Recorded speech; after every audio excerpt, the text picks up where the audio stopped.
हा आहे मानवी श्वसन संस्थेवरचा एक संक्षिप्त आढावा. आपण श्वास का घेतो? कारण हीच ती प्रणाली आहे जी आपल्या शरीराला चालणारी ऊर्जा देण्यासाठी बाहेरून ऑक्सिजन आत खेचते आणि कार्बन डायऑक्साईडसारखे टाकाऊ वायू बाहेर फेकते. आता 3 महत्त्वाचे मुद्दे पाहूया. पहिला, श्वास घेण्याची प्रक्रिया. श्वास आत घेण्यासाठी आपल्या शरीराला मेहनत करावी लागते, पण श्वास बाहेर सोडणं ते आपोआप घडतं. आणि गंमत म्हणजे ही वायूंची देवाणघेवाण फुफ्फुसांमधल्या लाखो लहान फुग्यांसारख्या वायुकोशांमध्ये होते, जिथे ऑक्सिजन रक्तात मिसळतो.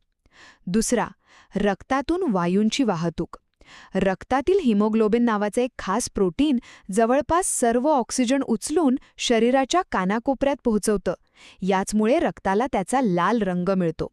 याउलट कार्बन डायऑक्साईड रक्तात विरघळून एका वेगळ्या स्वरूपात फुफ्फुसांपर्यंत परत येतो आणि बाहेर टाकला जातो. आणि शेवटचा मुद्दा, पेशींना ऊर्जा कशी मिळते? आपल्या पेशींमध्ये ऊर्जा मिळवण्याचे 2 मुख्य मार्ग आहेत. एक ऑक्सिजनसोबत, ज्यामुळे भरपूर ऊर्जा मिळते, आणि दुसरा ऑक्सिजनशिवाय, ज्यात खूप कमी ऊर्जा तयार होते. म्हणजेच आपण जो प्रत्येक श्वास घेतो तो केवळ फुफ्फुसांसाठी नसतो, तर तो आपल्या शरीरातील अब्जावधी पेशींसाठी ऊर्जेचा एक घास असतो.